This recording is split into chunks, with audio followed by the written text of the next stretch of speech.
हाँ पार्थ, मैं परमात्मा यदा यदा हि जैसे तुम भी परमात्मा, केवल तुम अभी जागृत नहीं हुए हो और मैंने ये जान लिया अधर्मस्य जो अपनी आत्मा के दर्शन कर लेता है वो परमात्मा के दर्शन कर लेता है। जैसे नमक के एक कण का स्वाद समग्र सागर के स्वाद से भिन्न नहीं होता, वैसे अपनी आत्मा के दर्शन परमात्मा के दर्शन से भिन्न नहीं होते। तुम इस सत्य को समझ लो पार्थ कि मूल तत्व शरीर नहीं आत्मा है और मृत्यु उसकी यात्रा का अंत भी नहीं है, क्योंकि उसकी यात्रा तो अनंत है। मृत्यु तो केवल एक पड़ाव है पार्थ, केवल एक पड़ाव। सांस का अंत पवन का अंत नहीं है। यूं समझो पार्थ कि प्राणी तो पहले बालक होता है, फिर वो बालक युवा हो जाता है, फिर वो युवा वृद्ध और फिर मृत्यु। किंतु ये यात्रा तो शरीर की है। आत्मा तो इससे भी आगे जाता है। वो एक शरीर को त्याग कर कोई और शरीर धारण कर लेता है। इसलिए जो यात्रा मृत्यु पर समाप्त हो जाए वो तो केवल शरीर की यात्रा है पार्थ, केवल शरीर की यात्रा है।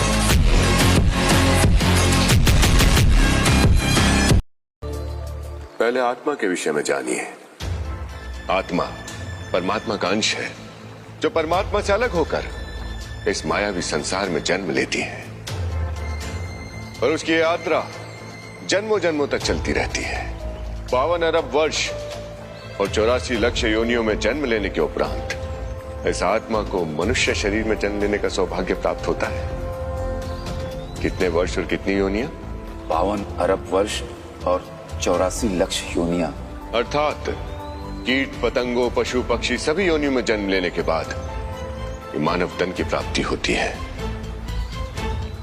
और यहीं से आरंभ होता है वास्तविक खेल। कैसा खेल? यहां से बढ़कर आत्मा के परम लक्ष्य मोक्ष को पाना या फिर से 52 अरब वर्ष और 84 लाख योनियों में भटकना। और यहां आत्मा को भटकाने के कार्य करती है माया।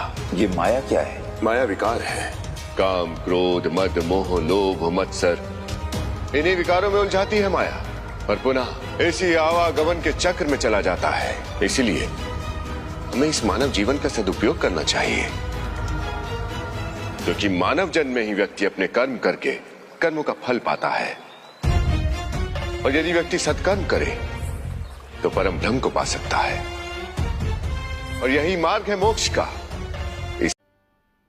इस शरीर के अंदर जो मन है वही दुख और सुख, पीड़ा और प्रसन्नता की भावनाओं का वाहन है।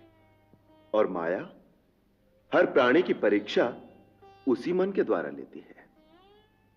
भविष्य का ज्ञान होना या न होना कोई बड़े महत्व की बात नहीं है। योग की साधना से कोई भी प्राणी त्रिकालदर्शी हो सकता है। भैया, जैसे बहुत से घड़ों के अंदर यदि पानी भरकर रख दो तो उन सब के अंदर एक ही सूर्य का प्रतिबिंब प्रकाशित होता है।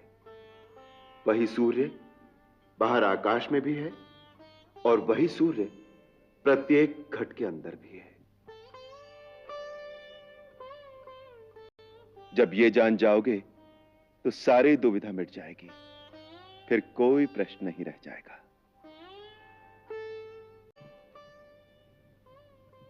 आर्य सुमंत्र ने केवल इतना ही कहा कि मैं भगवान का अवतार हूं। यह नहीं बताया कि समस्त प्राणी मात्र के अंदर भगवान की ही ज्योति प्रकाशित है। दिव्य दृष्टि से देखोगे तो तुम्हें पता चलेगा कि स्वयं तुम भी भगवान हो। उसी प्रकार आर्य सुमंत्र भी भगवान का ही रूप है। असल में केवल शरीर मरते हैं, आत्मा नहीं मरती। हमारे अंदर जो जीवित है वो जीवात्मा है। हम सब जीवात्मा ज्योति कणों की तरह समय के अनंत लहरों पर बहते चले जा रहे हैं। असल में हर जीवात्मा इस अनंत पथ पर अकेली ही सफर करती है। रास्ते में द्वीपों की तरह कई धरतियां, कई लोग आते हैं, जहां जन्म लेकर हम दूसरे जीवों के साथ मिलने बिछड़ने, दोस्ती दुश्मनी का खेल खेलते हैं। फिर एक दिन वहां का शरीर भी छोड़कर हम समय की लहरों पर फिर से अकेले ही आगे चल देते हैं। जीव तो नए-नए रूप धारण कर लेता है। नया जन्म होने तक वो कई नए-नए लोगों के बीच नए-नए रूपों में अकेला ही भटकता रहता है।